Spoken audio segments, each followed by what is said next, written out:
Hello there. 3 more sleeps to go before the big day. I bet the excitement is really building now, isn't it?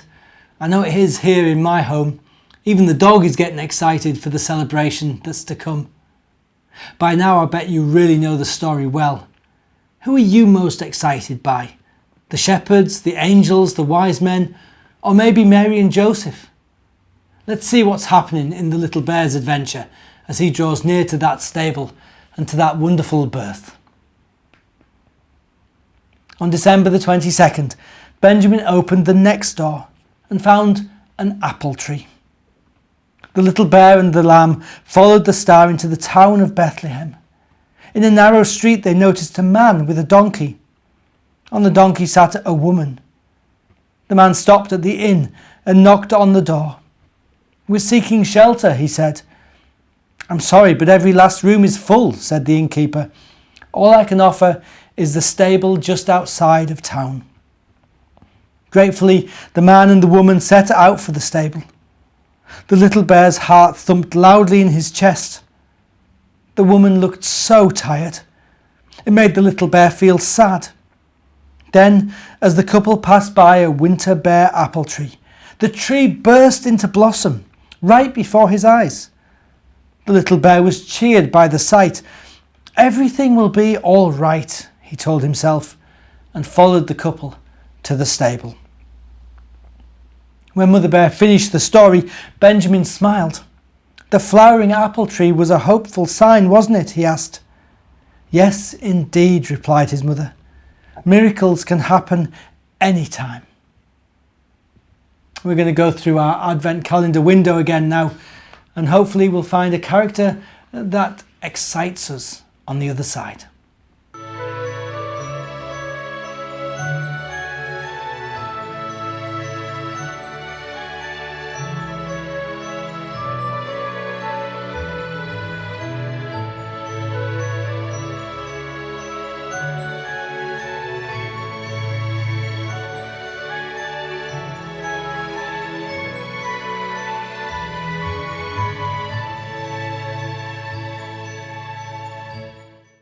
Well, welcome back. It's getting very close now, and I hope you're kind of excited and expectant of what's going to come. We've got a really full scene down there now, and there's not many characters left. So let's have a look in the bag and see who the next characters that we're missing are. I wonder if you can guess. There they are. 3 wise men. Can you remember what gifts the 3 wise men brought? Gold, frankincense and myrrh. And each of those gifts represents some part of Jesus.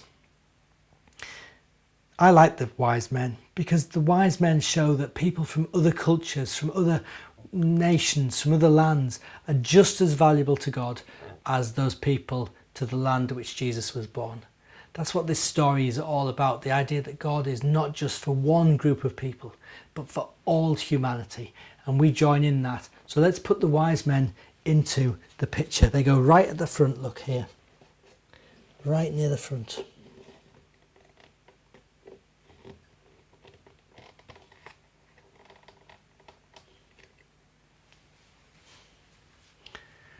Our story is nearly complete. 2 more days. 2 more days. 3 more characters. Can you guess who they are? Come back tomorrow and see if you're right.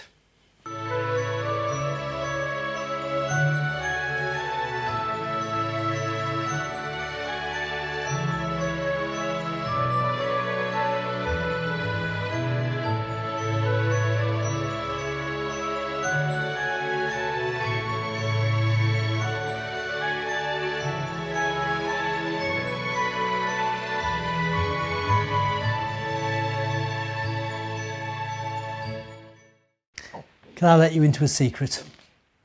I ring my mum almost every day, sometimes several times a day, and usually it's to have a moan, to complain about something that I've heard on the radio or on the television.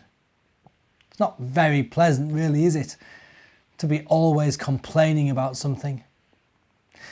I'm really trying hard to make sure that I ring her to tell her how much I love her and how important and special she is to me. rather than just to complain and moan about things. In today's story, we're going to hear about two old ladies. One who has a bright outlook on life and one who's a little less positive. This is called The 12 Months. There was once an old lady who was so poor that she could not even afford to buy coal to heat her little hut in winter. And so in the bitter cold she would put her basket over her shoulder and climb up into the nearby forest to collect twigs and brushwood. And as she went, she would happily hum a melody to herself because she liked being in the forest and was pleased that the walk warmed her old bones. One day in late winter, when once more she was about to make her way down into the valley with her basket, she saw the flickering light of a fire. It was coming from a cave below the rocks that she'd never noticed before. She was intrigued, and when she came closer, she saw 12 young men sitting around the fire drinking tea. "Greetings to you, little mother," said one of the young men in a friendly voice. "Would you like to come and sit with us for a while and warm yourself? It's icy cold today." "Oh, that's quite normal," said the old lady and laughed. "That's how it is in winter. All the same, I'll be glad to drink a cup of your lovely smelling tea." She put down her basket and huddled up close to the fire. She didn't notice how the young men were smiling at one another over her head. "So, do you prefer the winter cold to the summer heat?" she asked another young man. "No, no," cried the lady. "I like them both. Every season and every month has something special and beautiful about it, and so I like them all equally." Then the 12 young men smiled again and nodded to one another. When the old lady had drunk her tea, she thanked them politely and picked up her basket. "Right, now I must go home. I wish you all a happy new year, gentlemen." She left, humming a cheerful tune, even though the load on her back seemed even heavier than before. She did not find out why until she reached home and started to pile her collection of branches beside the stove. In the basket were 12 large pieces of gold. From this moment on, she never went short again and was able to live comfortably for the rest of her life. However, not far from her hut was a stately home in which there lived a rich old widow. She heard about her neighbour's good fortune and could not rest until she had found out how the lady obtained the gold. "Ha!" the widow said to herself. "It would be ridiculous if I couldn't get myself just as much gold as she did." And so she filled a basket with dry leaves so that she wouldn't have such a weight to carry, put on her oldest clothes, and puffed and panted her way up the hill. At the top of the hill, the widow did indeed find the cave, and the 12 young men were sitting around the fire. "Brr, it's cold outside," moaned the widow, rubbing her hands. "These winter months are really terrible. I hope they'll soon be over." The 12 young men looked grim-faced at one another, but all the same they invited the widow to sit with them by the fire. "So you prefer the summer months then?" asked one of them as he gave her a cup of tea. "Ach, they're no better," complained the woman. "March brings nothing but illness. April can never make up its mind, and although the rain in May is supposed to bring blessings of spring, the fact is that it just stays wet all the way into June. As for July and August, the heat is simply unbearable. But September is nothing to look forward to either, because then it starts getting cold again. Oh yes, it's misery all year round. If you really want to know, I can't stand any of the 12 months." The young men looked at one another again and earnestly shook their heads, but they didn't say anything.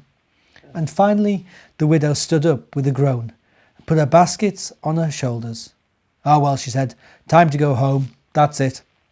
She turned and hurried away, because she couldn't wait to lock the door of her house behind her and start counting her pieces of gold.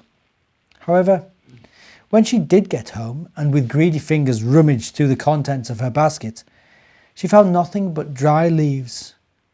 The 12 months had given the two ladies their just rewards. What did you think about that story? I think it says a lot about always looking for good in any situation. Sometimes that's harder than other times, but I wonder if we have more peace and feel better, if we have a more positive outlook. Christmas is a time for celebrations, and as the birthday draws near, we can think about all the hard work that's gone into making this Christmas special for us. All that our mums, dads, or whoever cares for us has done to make sure that despite the way things are at the minute, we are warm, comfortable, and above all know that we are loved by them. Sleep tight and have wonderful, beautiful dreams. Good night.